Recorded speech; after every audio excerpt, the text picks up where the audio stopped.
Sejarah Kerajaan Gowa. Cikal bakal dan pendirian Kerajaan Gowa menurut legenda dan sejarah yang tercatat dalam kitab Paturioloang, Raja Gowa yang pertama adalah seorang wanita bernama Tumanurung yang secara harfiah berarti, yang turun dari langit atau kayangan. Konon ia turun ke bumi untuk pertama kalinya di Tamalate. Oleh sebab itu, ia juga disebut yang turun di Tamalate. Kendati Raja pertama Gowa merupakan seorang wanita, untuk selanjutnya tidak ada lagi penguasa wanita di negeri tersebut. Tampaknya tradisi Gowa tidak memberikan kesempatan bagi kaum wanita untuk menduduki singgasana kerajaan.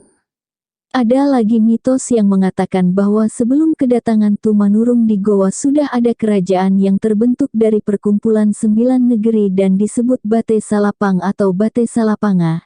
Dewan Adat atau Kementerian Kerajaan Gowa yang beranggotakan Tombolo, Lakiung, Parang-Parang, Data, Agang Jekne, Saumata, Bisei, Kaling dan Sero. Awalnya mereka dapat hidup berdampingan dengan damai.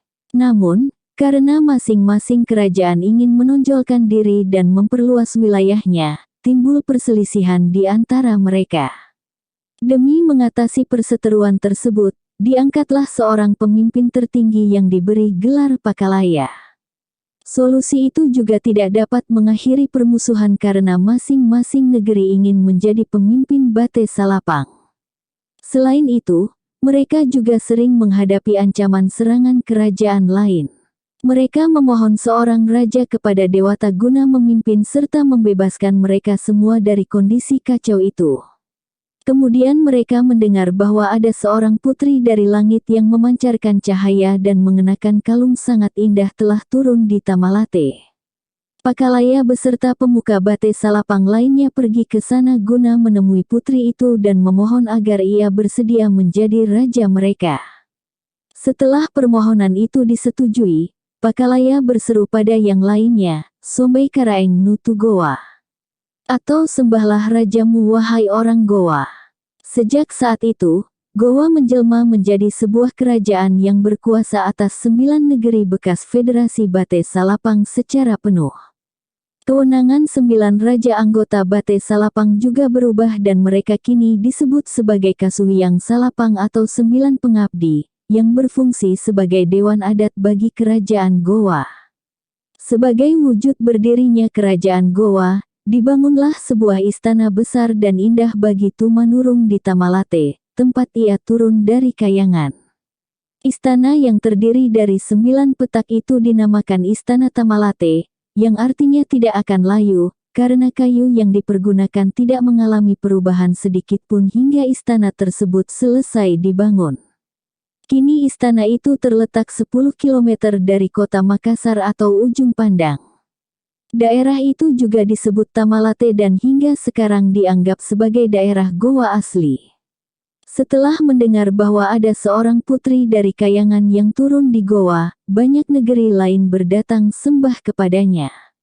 Pakalaya dan anggota Kasuhiyang Salapang menjadi prihatin dan khawatir karena saat itu Tumanurung belum bersuami. Mereka khawatir tidak menemukan penggantinya jika ia kelak meninggal.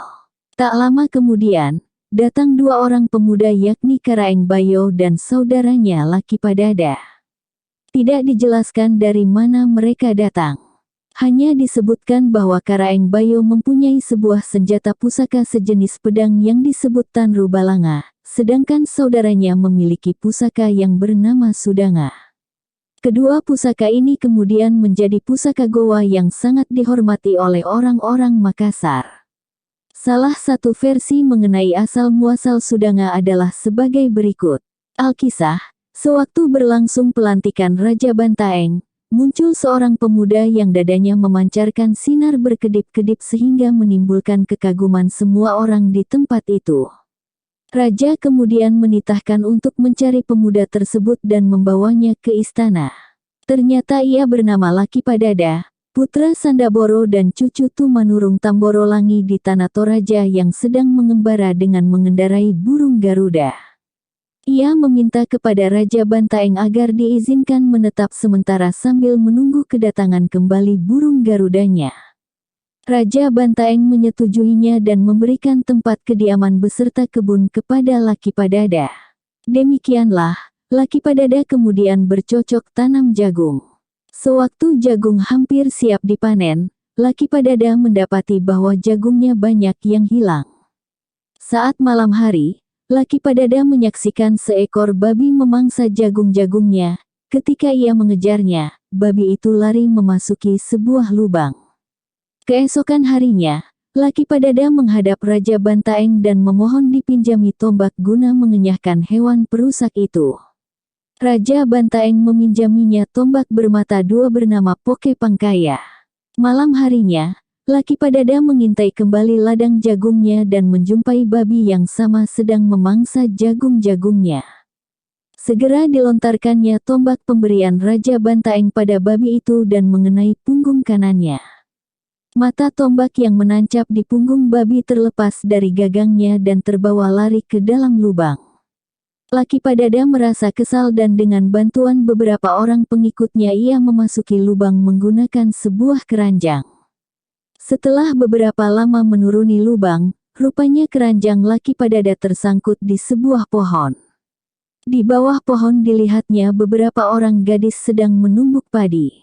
Mereka menjelaskan bahwa diri mereka merupakan penduduk negeri bawah tanah. Didapatnya pula keterangan bahwa mereka sedang berduka karena rajanya sakit parah. Sudah banyak dukun dan tabib yang diundang mengobati raja, tetapi tiada hasilnya. Lakipadada menyampaikan bahwa ia sanggup mengobati raja mereka dan ia pun dibawa ke peraduan raja. Ternyata penyakit raja disebabkan mata tombak yang menancap di punggung kanannya. Setelah diamati, mata tombak itu berasal dari tombak pemberian Raja Bantaeng. Lakipadada mencabut mata tombaknya dan dengan kesaktiannya menyembuhkan luka raja negeri bawah tanah. Sebagai tanda terima kasih, Raja negeri bawah tanah menyerahkan senjata pusaka yang disebut Sudanga. Pakalaya mengutarakan niatnya menikahkan Karaeng Bayo dengan Tumanurung.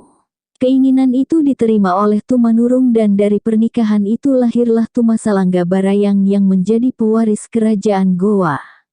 Legenda menyebutkan bahwa ia dikandung ibunya selama 3 tahun dan setelah dilahirkan sudah dapat berjalan, berlari, serta berbicara.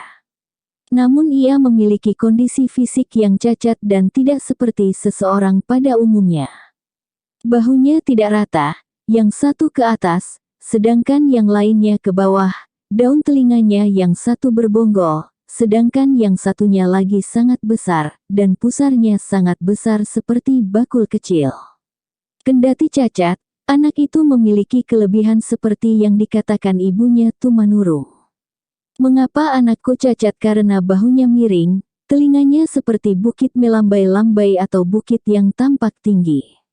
Rambut yang putus di Jawa bisa didengarnya, kerbau putih mati di Salayar dapat diciumnya, merpati yang ada di Bantaeng dapat dilihatnya. Kakinya seperti kaki timbangan, pusarnya seperti mata air besar dan tangannya pandai menikam.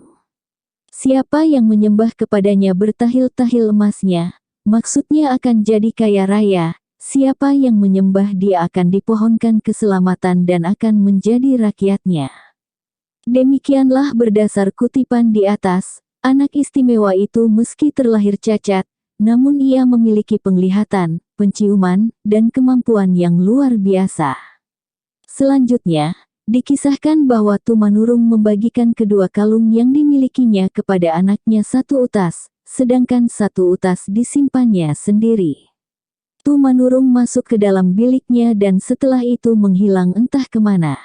Karaeng Boyo dan Lakipadada juga tidak dikisahkan lagi dan hanya disebutkan bahwa mereka berdua menyerahkan senjata pusakanya kepada Tumasalangga Barayang. Tumasalangga Barayang menggantikan ibunya sebagai Raja Gowa kedua, tetapi kehidupannya tidak disinggung oleh legenda Gowa yang terangkum dalam Paturioloang. Tak disebutkan pula siapa istri-istrinya. Ia juga menghilang secara gaib seperti ibunya.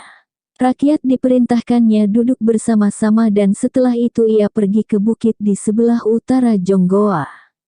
Tak lama kemudian turun hujan lebat disertai halilintar dan tumasalangga bara yang telah raib dari pandangan mereka. Raja Gowa ketiga adalah putra Tumasalangga bara yang bernama Ipuang Lowe Lembang. Berikutnya, Gowa diperintah oleh Tuniata Banri, putra Raja Ipuang Lowe Lembang selaku Raja Gowa keempat. Ia digantikan oleh Karampangri Gowa selaku Raja Gowa kelima. Penggantinya adalah putranya yang bernama Tunatangka Lopi sebagai Raja Gowa keenam. Raja Gowa ketiga hingga kelima juga tidak banyak diperoleh keterangan mengenai pemerintahan mereka. Tidak jelas berapa lama mereka memerintah dan semuanya tidak meninggal seperti manusia biasa, melainkan menghilang secara gaib seperti tumanurung leluhurnya. Perkembangan kerajaan Gowa hingga masa pemerintahan Sultan Hasanuddin. Semenjak Raja Gowa ke-6, Tunatangka Lopi penguasa Gowa tidak lagi menghilang ke alam gaib. Dikisahkan bahwa Tunatangka Lopi mempunyai dua orang anak yang bernama Batara Gowa dan Karaeng Loweri Sero. Karena khawatir terjadi perselisihan antara keduanya, Raja membagi kerajaan Gowa menjadi dua. Putranya yang sulung, Batara Gowa berkuasa atas daerah-daerah Paccelekang, Patalasang, Bontomanai Timur, Bontomanai Barat, Tombolo, dan Mangasa. Sementara itu, adiknya diserahi daerah Saumata, Panampu, Mancong Lowe, dan Parang Lowe. Tunatangka Lopi meninggal karena mengalami kecelakaan saat berperahu. Ia meninggal tertelingkup perahu yang ditumpanginya karena terkena pusaran air yang dahsyat. Itulah sebabnya diberi gelar Tunatangka Lopi. Tunatangka seharusnya disebut Tunarangka, berarti orang yang ditelungkupi. Lopi artinya perahu. Tidak disebutkan di mana kecelakaan ini terjadi. Diduga peristiwa itu terjadi di perairan antara Ujung Lasowa atau Ujung Bira dan Pulau Selayar. Orang Bugis dan Makassar yakin bahwa perairan ini angker. Pelaut-pelaut gagah berani pun tidak berani berlaku serampangan saat melewatinya. Konon lautan di daerah ini dapat secara tiba-tiba bergelora dengan dahsyatnya dan telah menelan banyak korban. Setelah Tunatangka Lopi meninggal, peperangan antara dua saudara itu meletus sehingga Karaeng Loweri Sero terpaksa melarikan diri dari kerajaannya ke Pulau Jawa. Kakaknya lalu merebut bagian adiknya tersebut. Begitu kembali dari Jawa, Karaeng Loweri Sero tinggal di suatu kawasan yang bernama Pasinang. Di sana ia merenungkan nasibnya yang malang karena kerajaannya direbut kakaknya. Namun akhirnya ia dapat mendirikan kerajaan Talo berkat bantuan dua orang bernama Karaeng Loweri Bentang dan Karaeng Loweri Bira. Riwayat pendirian kerajaan Talo ini akan diulas di bagian tersendiri mengenai Talo. Batara Gowa menikah dengan putri Raja Garasi, yang tak disebutkan namanya. Keturunannya dengan putri tersebut adalah dua orang putra dan seorang putri yang bernama Ipakerektau, bergelar Tunijalori Pasuki, Baratana, bergelar Karaeng Garasi, dan Karaenga Ribone. Setelah istri pertamanya meninggal, Batara Gowa menikah lagi dengan Iresasi, yang melahirkan seorang putra dan putri Daeng Matanre Tumaparisi, Kalona dan Karaenga Makeboka. Ketika Batara Gowa mangkat, ia diberi gelar Anumerta Tumananga Riparalakena atau orang yang beristirahat dimakamkan di halamannya. Tahta kerajaan diwariskan kepada Ipakerektau selaku Raja Gowa ke-8. Suatu ketika, ia mempermalukan salah seorang hambanya sedemikian rupa sehingga hamba itu menjadi marah dan menikam raja dengan sebilah pasuki atau bambu runcing. Itulah sebabnya raja juga digelari Karaeng Tunijalo Ripasuki. Karena tidak berputra, raja digantikan oleh saudaranya sebapak yang bernama Tumaparisi Kalona, raja yang sakit lehernya. Raja Gowa ke-9 ini menikah dengan putri Raja Talo kedua, Karaeng Tunilabu Risuriwa. Tetapi nama putri itu tidak tercatat dalam sejarah. Ia melahirkan keturunan bernama I Mariogau Daeng Bonto Karaeng Tunipalangga yang sering disebut sebagai Karaeng Tunipalangga, I Cibarani Daeng Marompa Karaeng Data Tunibata, sering disebut sebagai Karaeng Tunibata, I Tapicina Karaeng Ribone, dan I Sapi Karaeng Risombaopu. Selama pemerintahan Raja Tumaparisi Kalona, kerajaan Gowa mengalami kemajuan yang pesat. Ia melakukan perombakan terhadap administrasi kerajaan, seperti menetapkan undang-undang serta peraturan perang, dan mengangkat Daeng Pamate sebagai Syah Bandar. Daeng Pamate juga menciptakan huruf-huruf Makassar dan menulis sejarah kerajaan Gowa. Semenjak saat itu, orang Makassar mulai mencatat berbagai peristiwa penting yang dialami. Karya yang terkenal antara lain catatan harian Raja-Raja Gowa dan Talo. Karaeng Tumnaparisi Kalona juga berhasil memperluas wilayah kerajaannya dengan menaklukkan berbagai negeri, seperti Garasi, Katingang, Parigi, Siang Kepulauan Pangkajene, Sidenreng, dan Limbangang. Raja juga memaksa kerajaan Bulukumba dan Salayar membayar sabukati atau denda perang sebesar 888 ril dan 88 duit. Ia juga mengalahkan Panikang, Mandalo, Cempaka, Marosda, dan Polombangkeng. Raja mengadakan perjanjian dengan Raja Marusu, Karaeng Lowe Ripakare, dan Raja Bone, Laulio Bote Peta Matinrowe Riterung. Daerah taklukan atau jajahan kerajaan Gowa adalah Sanrobone, Jipang Galesong, Agang Nyonjo atau Aganionjong belakangan berganti nama menjadi Tanete, Kahu, dan Pakombong. Selama pemerintahan Raja Tumaparisi Kalona, datang pula orang Portugis, dalam bahasa Makassar disebut Paranggi untuk pertama kalinya. Naskah Paturioloang mencatat bahwa jatuhnya kerajaan Garasi ke tangan Gowa terjadi bersamaan dengan jatuhnya Malaka ke tangan Portugis tahun 1511. Tumaparisi Kalona menyerang kerajaan Talo yang sesungguhnya masih merupakan kerabatnya. Saat itu, Talo diperintah oleh Karaeng Tunipasukrung atau Tunipasulu. Peperangan berlangsung dengan dahsyatnya. Talo dibantu oleh sekutunya orang-orang Marusu di bawah pimpinan I Mapasomba Daeng Uraga Tumenanga Ribuluduaya, dan Polombangeng di bawah pimpinan putra Karaeng Lowe Ribajeng. Dalam peperangan ini, Talo berhasil dikalahkan, tetapi pada akhirnya perdamaian di antara kedua kerajaan dapat diwujudkan. Sejak saat itu, kedua kerajaan bersatu kembali dan ikatan di antara mereka bahkan makin bertambah erat.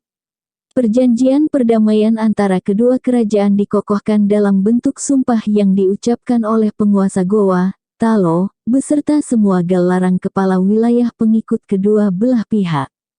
Sumpah itu diucapkan di Baruga atau Balai Kerajaan dan isinya singkat saja namun padat, yakni, Iya namo tau ampasi ewai Gowa Talo iamo nakala rewata. Artinya, barang siapa yang mengadu domba antara kerajaan Gowa dan Talo akan dikutuk oleh Dewata. Kerajaan Gowa dan Talo menjadi satu dan disebut kerajaan kembar. Dalam bahasa Makassar kerap pula disebut Rua Karaeng Sekreata atau dua raja satu hamba. Hampir saja Talo merangkap menjadi Perdana Menteri Kerajaan Gowa. Semasa pemerintahannya, Tumaparisi Kalona mengadakan perjanjian dengan Raja Luwu yang bergelar Tosengereng Raja Dewa Datu Matinrowe Ribajo dan Raja Salomeko bernama Magajaya. Ia pernah pula berperang melawan I Galasi yang berasal dari kampung Pamolingkang. Selama Tumaparisi Kalona memegang kekuasaan, rakyat Gowa boleh dikatakan hidup makmur dan wilayah Gowa makin luas. Ia kerap berperang dan mengadakan perjanjian-perjanjian politik yang menguntungkan Gowa. Raja Tumaparisi Kalona wafat karena menderita penyakit leher. Sebagai catatan tambahan, Tumaparisi Kalona merupakan pendiri benteng di sekeliling Sombaupu dan memindahkan pusat pemerintahannya ke sana. Bila dicermati, perkembangan-perkembangan semasa Tumaparisi Kalona mencerminkan perubahan orientasi Gowa dari agraris ke perniagaan. Sebelumnya ibu kota Gowa terletak di daerah pedalaman. Pemindahan pusat pemerintahan ke Sombaupu yang terletak dekat muara Sungai Jeneberang meneguhkannya. Di samping itu, jabatan Syah Bandar juga pertama kalinya ditetapkan oleh Tumaparisi Kalona. Hingga sekarang masih belum jelas apa yang mendorong Tumaparisi Kalona mengalihkan perhatiannya ke sektor perdagangan. Motif utamanya kemungkinan adalah keuntungan ekonomis. Terlepas dari semua itu, menjelang akhir abad ke-15 Sulawesi Selatan telah ramai dikunjungi kaum pedagang dari Jawa dan Malaka. Kerajaan Gowa kini diwarisi oleh putra sulung Tumaparisi Kalona yang bernama I Mariogau Daeng Bonto Kareng Laklung Tunipalangga Ulaweng atau kerap disebut Karaeng Tunipalangga. Menurut Paturi Oloang, ia memerintah selama 18 tahun. Ia melanjutkan usaha ayahnya memperluas wilayah Gowa dengan menaklukkan Bajeng, Lengkese, dan Polombangkeng. Raja Gowa ke-10 ini mengalahkan pula orang-orang Bugis dan Lamuru hingga ke kawasan di dekat Sungai Walanae. Ia kemudian memaksa mereka membayar pampasan perang. Bahkan pedang pusaka Lamuru yang dinamakan Lapasasri serta pusaka Raja Sopeng bernama Sonri dirampas pula olehnya.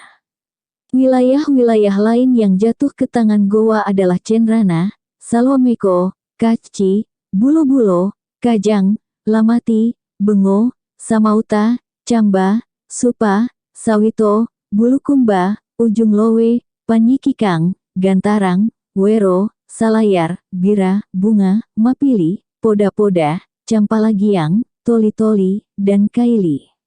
Masih belum cukup dengan semua itu, Alita, Duri, dan Enrekang dijadikan daerah jajahan Gowa. Karaeng Tunipalangga merupakan penguasa Gowa pertama yang memindahkan rakyat negeri yang ditaklukkannya beserta harta mereka. Ia memaksakan pula perjanjian yang ringkasnya berbunyi, Makanama Numamit, yang berarti, aku berkata dan kalian mematuhinya. Dengan kata lain, mereka harus tunduk terhadap segenap perintah Raja Gowa.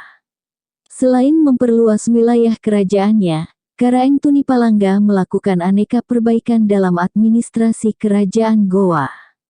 Jabatan Tumei Lalang dan Syah Bandar yang pada zaman ayahnya dijadikan satu, dipisah menjadi dua. Ia mengangkat seorang pejabat yang disebut Tumak Kajanangangana yang bertugas mendidik para pemuda bangsawan menjadi prajurit-prajurit kerajaan Gowa nan tangguh. Ia merekrut para tukang yang ahli di bidangnya, seperti tukang bangunan, senjata, kapal, dan lain sebagainya. Masing-masing tukang ini mempunyai kepala yang disebut Anrong Guru. Di atas Anrong Guru ini masih ada lagi pejabat yang disebut Anrong Guru Lompona, Lompo artinya besar. Raja Karaeng Tunipalangga mempelopori pula penggunaan kompaka atau sejenis alat musik dan bunyi-bunyian. Raja menetapkan pula satuan ukuran dan timbangan. Ia memerintahkan pembuatan timbangan, anak timbangan, dan alat penakar. Pada masanya, orang Gowa mahir membuat mesiu dan senjata. Mereka mampu mengolah berbagai jenis logam. Karaeng Tunipalangga mendirikan berbagai benteng besar demi mengamankan negerinya. Pada tahun 1545, Karaeng Tunipalangga memerintahkan pembangunan benteng Ujung Pandang, yang masih dapat disaksikan hingga sekarang. Kelak Belanda mengambil alih benteng ini setelah kekalahan Gowa dalam Perang Makassar dan merubah namanya menjadi benteng atau Fort Rotterdam. Semasa pemerintahan Karaeng Tunipalangga, hanya Bone saja yang belum dikalahkan oleh Gowa. Selama 6 tahun 7 bulan Raja Gowa itu berupaya menundukkan Bone. Kendati sedang sakit, Raja tetap memimpin peperangan. Saat itu, penyakit Raja adalah makanan yang ditelan Baginda tidak turun, yang barangkali mengacu pada gangguan pencernaan. Ketika hal ini diketahui oleh Karaeng Tumenangari Makoayang, Raja Talo keempat, Raja diminta kembali ke Gowa guna beristirahat. Setelah sebulan lebih pulang ke Gowa, Raja Karaeng Tunipalangga menghembuskan nafasnya yang terakhir. Sebelum meninggal, Karaeng Tunipalangga pernah mengamanatkan agar adiknya yang bernama Itajibarani Daeng Marompa Karaeng Data, Karaeng Tunibata mewarisi tahta kerajaan menggantikannya sebagai Raja Gowa. Demikianlah Karaeng Tunibata lalu naik tahta sebagai Raja Gowa ke-11. Ia menikah dengan I Daeng Mangkasara yang melahirkan 4 orang anak yakni, I Manggorai Daeng Mameta, I Tamakebo Daeng Matene Karaeng Ribotongang, I Daeng Tonji Karaeng Ribisei, dan I Daeng Biasa. Belum sampai sebulan, atau 23 hari menduduki singgasananya, Karaeng Tunibata memimpin pertempuran ke Bone. Peperangan yang dahsyat terjadi di Paplong, daerah antara Gowa dan Bone. Pada kesempatan tersebut, Gowa berhasil menghalau pasukan Bone kembali memasuki bentengnya. Gowa sempat pula membakar kerajaan Bukaka. Sore harinya, pasukan Bone kembali menyerang Gowa dengan kekuatan penuh sehingga pasukan Gowa porak-poranda. Raja Gowa tewas dalam pertempuran tersebut. Itulah sebabnya ia disebut Karaeng Tunibata, yang artinya raja yang dipenggal kepalanya. Raja Gowa ke-11 ini hanya sempat berkuasa selama 40 hari, dan saat itu usianya baru 48 tahun.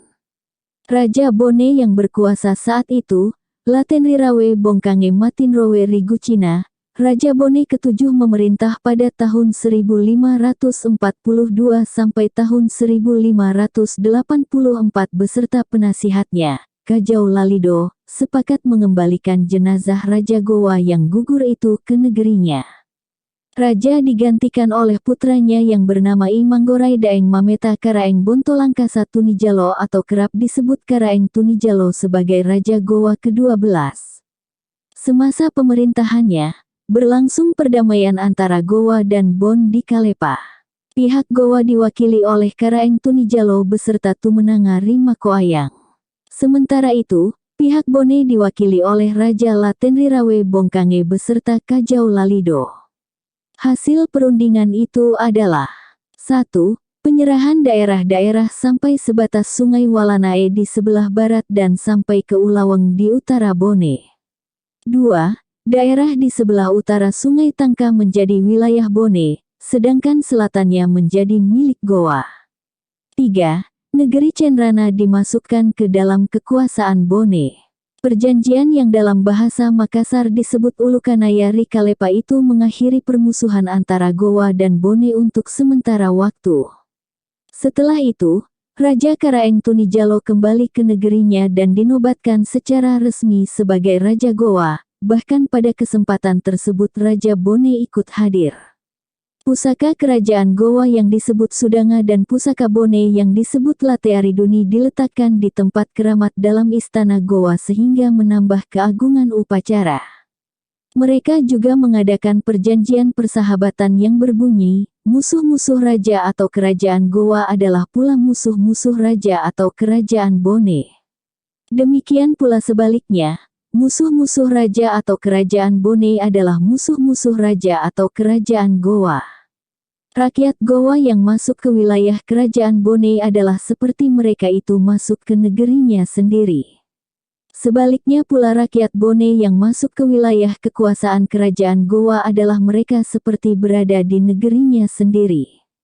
Raja Karaeng Tunijalo berupaya memajukan Gowa dalam berbagai bidang, termasuk hubungan internasional.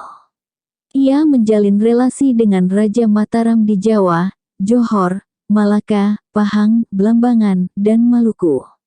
Seni dan budaya mengalami kemajuan pada kurun waktu ini, terutama seni ukir.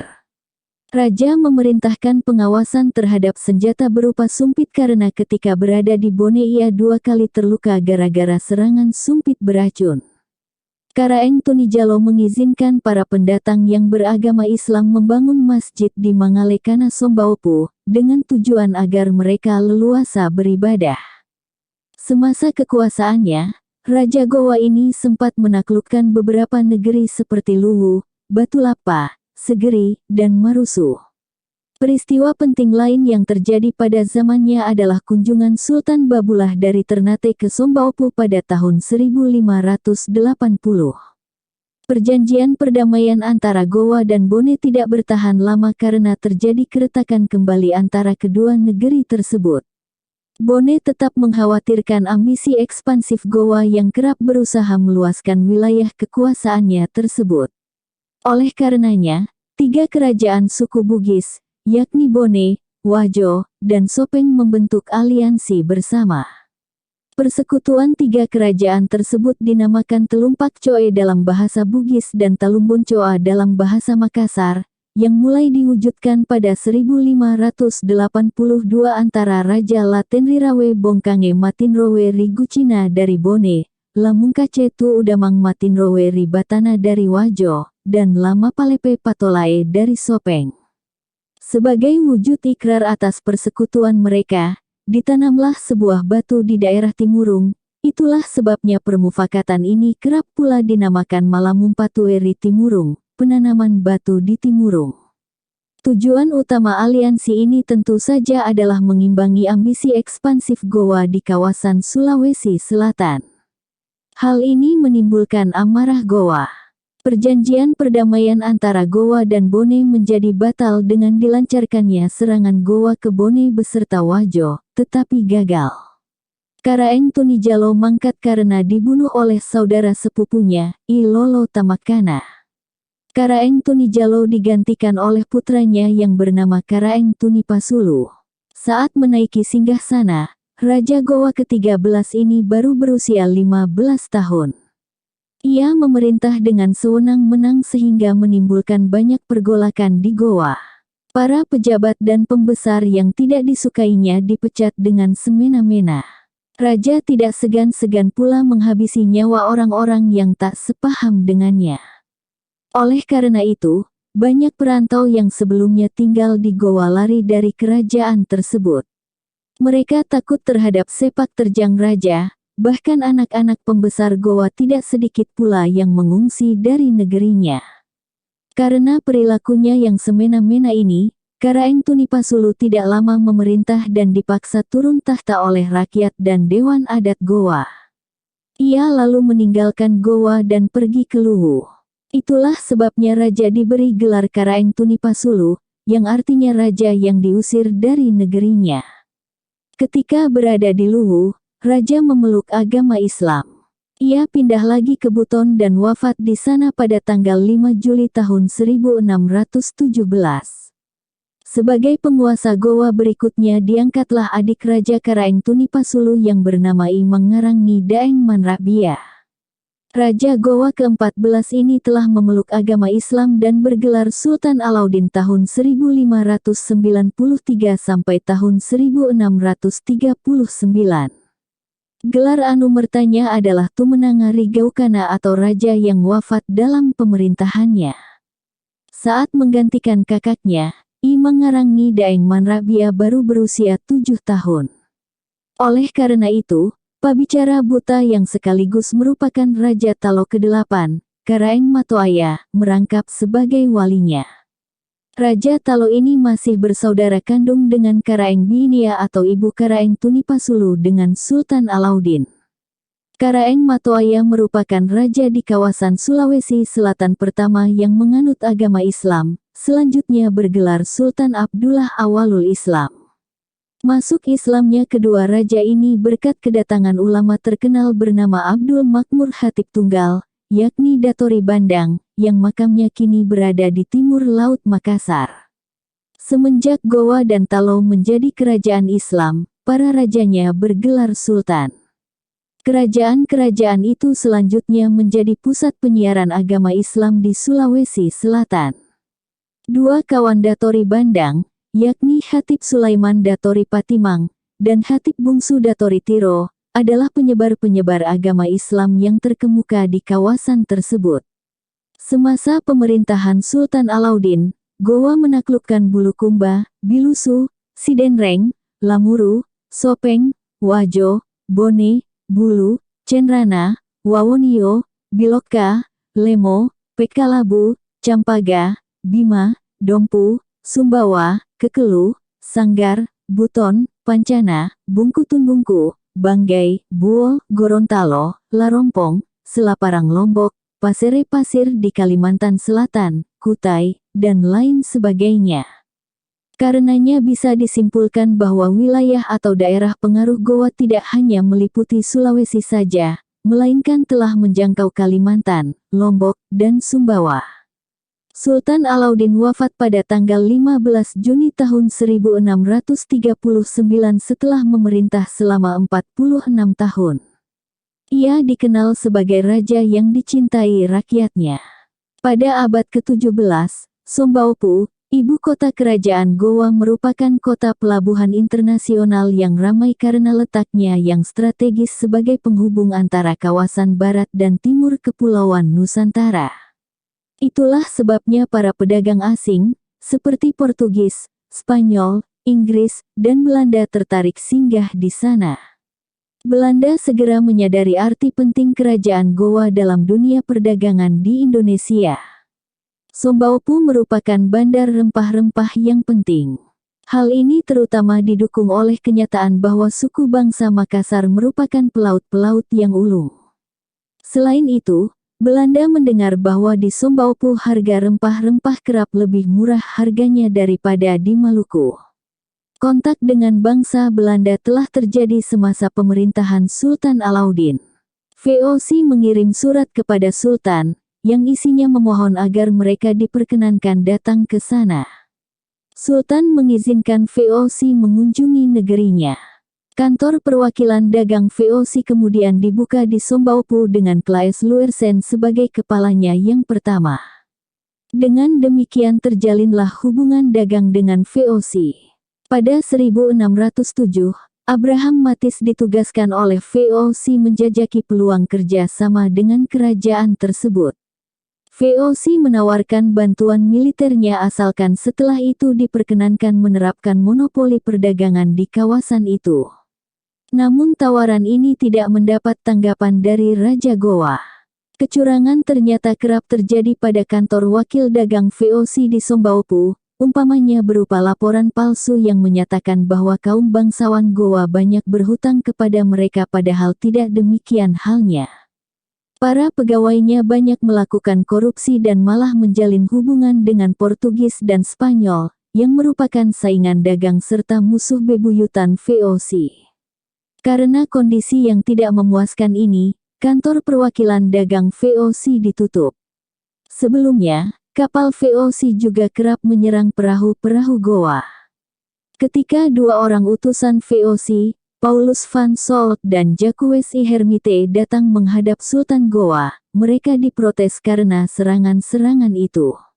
Dalam pertemuan mereka yang kedua, I Hermite mengajukan permohonan agar Goa jangan menjual beras kepada orang-orang Portugis. Sultan menolaknya dengan menegaskan bahwa kerajaan Goa terbuka bagi siapa saja yang ingin berdagang tanpa ada pembedaan. Karena orang Belanda terus mendesak, Sultan akhirnya berjanji tidak mengirim beras ke Malaka lagi yang dikuasai Portugis pada saat itu.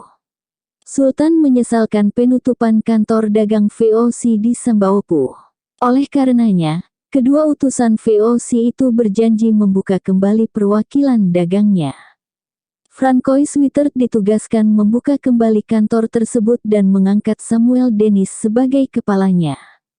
Namun VOC segera merasa bahwa orang-orang Makassar adalah saingan-saingan mereka dalam perdagangan rempah dan merasa kurang puas atas kenyataan itu. Ketidakpuasan ini tentunya dilandasi ambisi dan keserakahan VOC agar menjadi satu-satunya pedagang di kawasan tersebut. Ketika pada tahun 1614 Hans de Hasse mengunjungi Sombaupu, ia mengusulkan agar kantor dagang VOC di sana ditutup kembali. Bahkan demi mewujudkan ambisi monopoli tersebut, De Hasse mengusulkan agar semua perahu orang-orang Makassar di Maluku diserang dan dihancurkan. Keinginan VOC menegakkan monopoli perdagangan di Kepulauan Nusantara menimbulkan konflik dengan Goa. Pada masa itu, Goa menerapkan sistem perdagangan bebas dan tidak mengistimewakan bangsa manapun. Dengan demikian, VOC menganggap Goa sebagai batu penghalang bagi mereka dalam menerapkan monopoli perdagangan. Penentangan terhadap praktik monopoli ini berakar dari pandangan Raja Goa berikut. Tuhan Yang Maha Kuasa telah menciptakan bumi dan lautan. Bumi telah dibagikan di antara manusia, begitu pula lautan telah diberikan untuk umum. Tidak pernah terdengar bahwa pelayaran di lautan dilarang bagi seseorang. Jikalau Belanda melarang hal itu maka itu berarti bahwa Belanda seolah-olah mengambil nasi dari mulut orang lain. Gagasan semacam ini tentunya berbenturan dengan kepentingan VOC sehingga berpotensi menimbulkan konflik, yang benar-benar terjadi pada tahun 1615. Saat itu kapal dagang Belanda bernama Enkhuizen berlabuh di Sombaopu. Kepala perwakilan dagang VOC di Sombaopu, Abraham Sterk, melaporkan bahwa ia diperlakukan tidak layak oleh orang-orang Makassar. Kapten kapal Belanda itu yang bernama De Vries sepakat membantunya dalam memberikan pelajaran kepada orang-orang Makassar dan mereka lantas merancang suatu siasat licik. Mereka mengundang beberapa pembesar dan bangsawan Goa melakukan kunjungan persahabatan ke atas kapal. Tanpa menduga niat buruk orang-orang Belanda, para bangsawan dan pembesar Goa memenuhi undangan itu. Namun setibanya di atas kapal, sekonyong-konyong orang-orang Belanda menyerang dan melucuti senjata mereka. Para bangsawan beserta pengiringnya melakukan perlawanan, namun dapat dikalahkan karena ketidaksiagaan mereka. 2 orang bangsawan lalu ditawan dan dibawa ke Jawa. Peristiwa ini tersiar di seluruh Goa dan memancing ketegangan dengan VOC. Orang-orang Makassar bangkit kebenciannya terhadap Belanda. Demi meredakan ketegangan, Belanda akhirnya bersedia membebaskan 2 orang bangsawan yang telah ditawannya. Dengan demikian, sementara waktu ketegangan boleh dikatakan reda. Berikutnya pada tanggal 10 Desember tahun 1616 datang lagi kapal dagang De Eendracht dari Belanda. Setelah mendapatkan izin mendarat, orang-orang Belanda malah bertingkah laku sombong dan kasar. Karena masih dendam terhadap insiden di atas kapal Enkhuizen, orang-orang Makassar menjadi berang dan menyerang serta membinasakan seluruh awak kapal De Eendracht. Ketegangan antara VOC dan Makassar berkobar kembali. Sebagai langkah antisipasi terhadap memburuknya hubungan ini, Goa memperbaiki beberapa benteng dan kubu-kubu pertahanannya. Sultan menyaksikan pula kekejaman Belanda di Banda berupa pembantaian sebagian penduduknya atas perintah Gubernur Jenderal J.P. Cowen. Sedangkan sisanya yang masih hidup diangkut ke Batavia sebagai budak belian. Orang-orang Banda yang luput dari kekejaman Belanda meminta perlindungan kepada Goa. Bahkan kekejaman ini masih ditambah lagi dengan apa yang disebut pelayaran Hongi. Penduduk Maluku kian bertambah penderitaannya.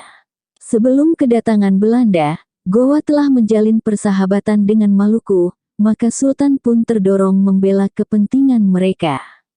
Hal ini tentu saja memperparah keretakan hubungan dengan VOC. Karena kebenciannya terhadap Belanda, Goa menjual barang-barang dagangan mereka kepada para pedagang Portugis dan Spanyol, bahkan dengan harga yang sangat murah.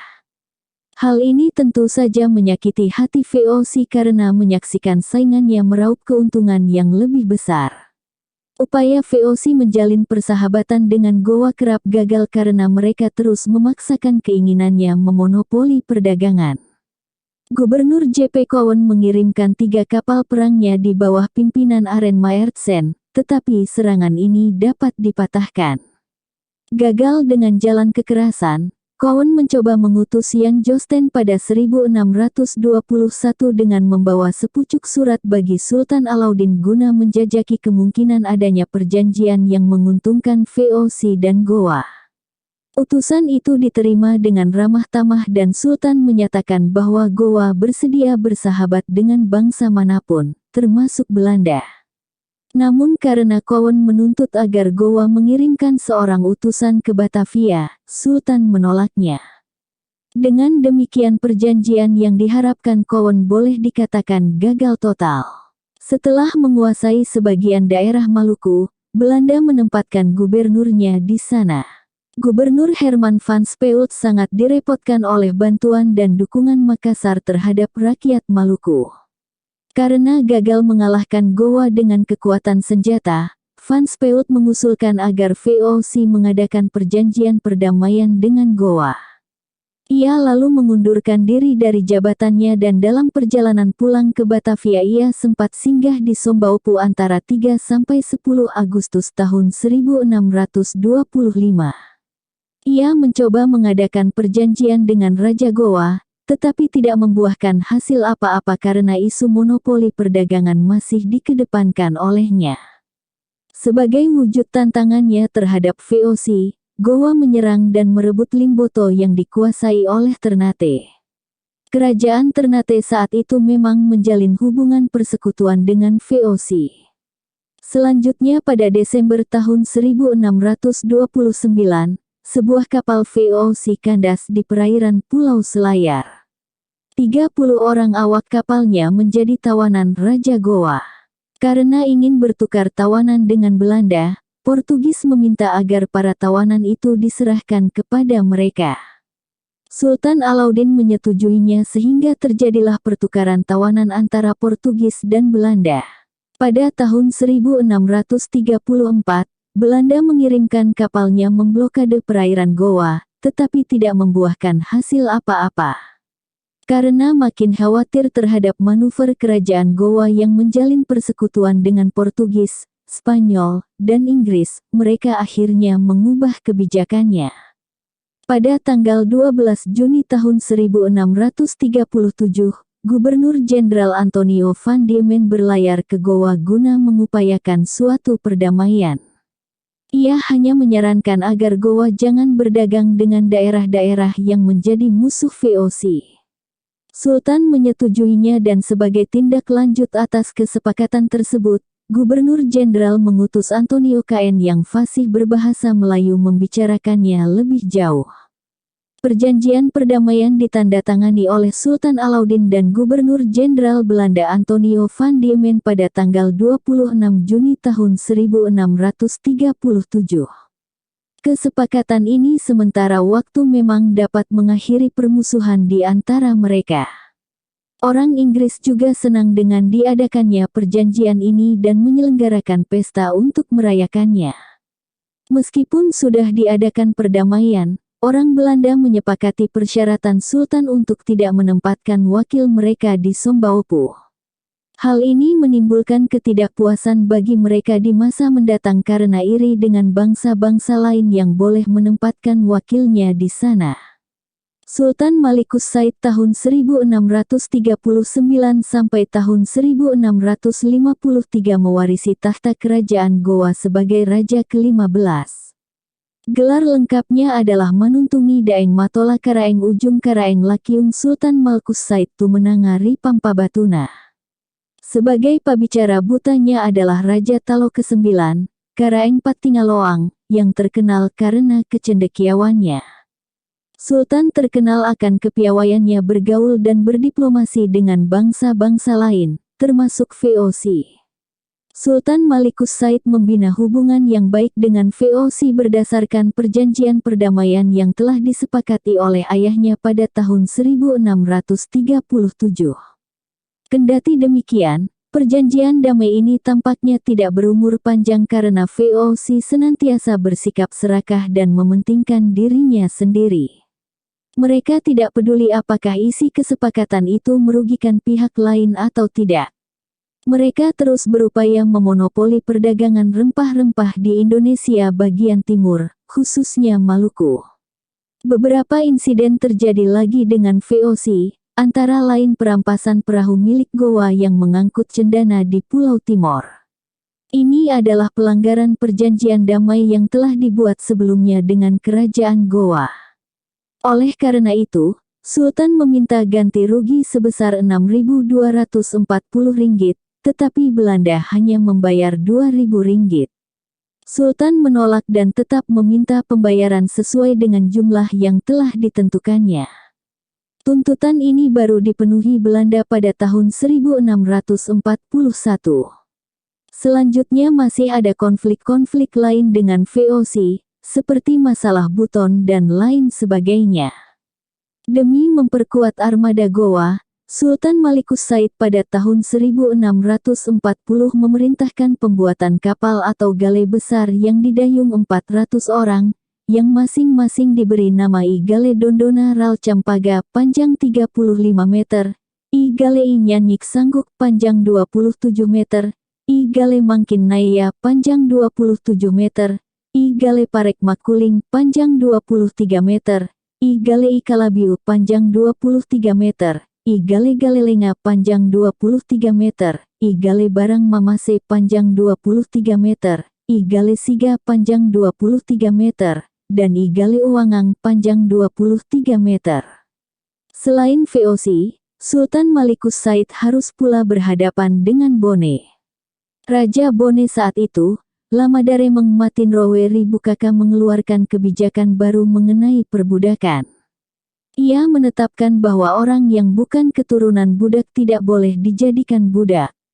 Mereka harus dibebaskan dari perhambaannya dan menerima upah bila ada yang ingin memperkerjakan mereka. Peraturan ini tentu saja menimbulkan gesekan dengan orang-orang yang memiliki banyak budak, terutama kaum pembesar dan bangsawan. Oleh karenanya, mereka lalu menentang kebijakan raja tersebut, termasuk ibu raja sendiri yang bernama Witenri Soloreng Datu Patiro.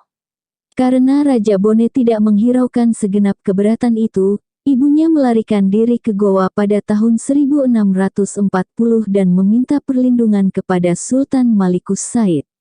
Inilah yang menjadi penyebab pecahnya peperangan antara Goa dan Bone pada tahun 1644. Saat itu pasukan Goa dibantu oleh Wajo, Sidenreng, dan Sopeng.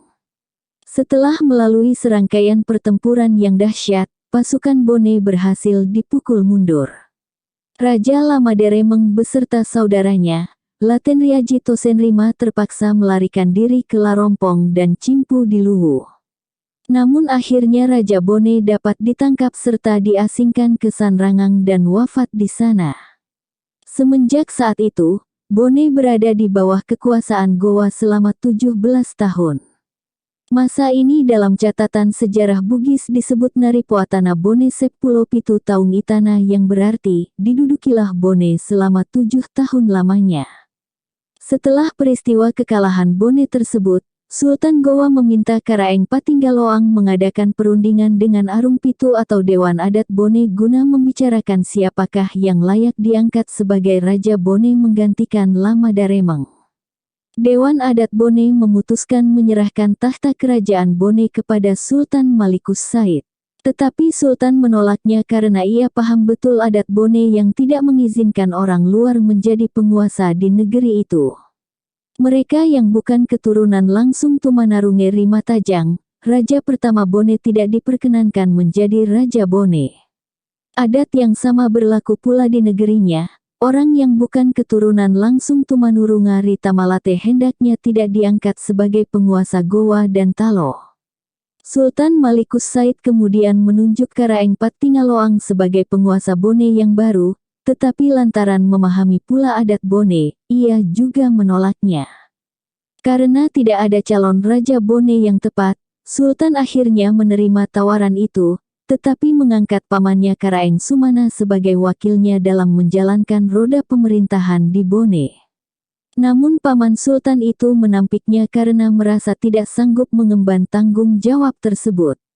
Sultan kemudian menunjuk Tobala Arung Tanete, salah seorang anggota Dewan Adat Bone menjadi wakilnya di Bone. Demikianlah Tobala Arung Tanete memerintah di Bon dengan gelar Janang, kurang lebih setingkat dengan Bupati. Saudara Lamadaremeng bernama Latenriaji Tosenrima yang ikut melarikan diri, ternyata lolos dari kejaran pasukan Goa. Belakangan ia pulang ke kampung halamannya dan memimpin rakyat Bone melakukan perlawanan terhadap Goa. Karenanya, Sultan Malikus Said kembali melancarkan serangan terhadap rakyat Bone yang memberontak itu. Pertempuran antara kedua kerajaan berkobar dan Bone berhasil ditundukkan kembali. Banyak bangsawan pengikut Latenriaji Tosenrima yang ditawan Goa, termasuk Arung Tanateng Ngatowa, Nenek Arung Palaka, Lapoto Bone, yakni ayah Arung Palaka, dan lain sebagainya. Mereka semua merupakan kerabat dekat Latenriaji sehingga ikut terlibat dalam pertempuran tersebut. Dalam insiden tersebut, Tobala Arung Tanete tidak terlibat di dalamnya sehingga tetap menjadi Bupati Bone. Sultan Malikus Said mulai mengarahkan perhatiannya pada suku Mandar yang kini mendiami Provinsi Sulawesi Barat. Hingga saat itu, mereka belum mengakui kekuasaan Goa. Oleh karenanya, pada tahun 1646 ia melancarkan serangan ke sana dan berhasil menundukkan mereka. Meskipun demikian, armada Gowa pada tahun 1651 mengalami kekalahan telak terhadap VOC di bawah pimpinan Laksamana de Vlamingh di dekat Pulau Buru, Kepulauan Maluku. 2 tahun kemudian, Sultan wafat pada tanggal 5 November tahun 1653 dan dimakamkan di pemakaman Raja-Raja Gowa. Almarhum Raja Gowa ke-15 ini tersohor pula namanya hingga berbagai negeri di Asia dan Eropa.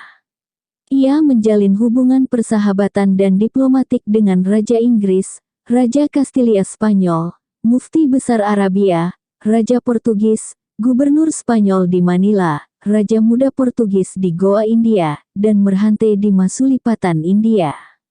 Bersambung.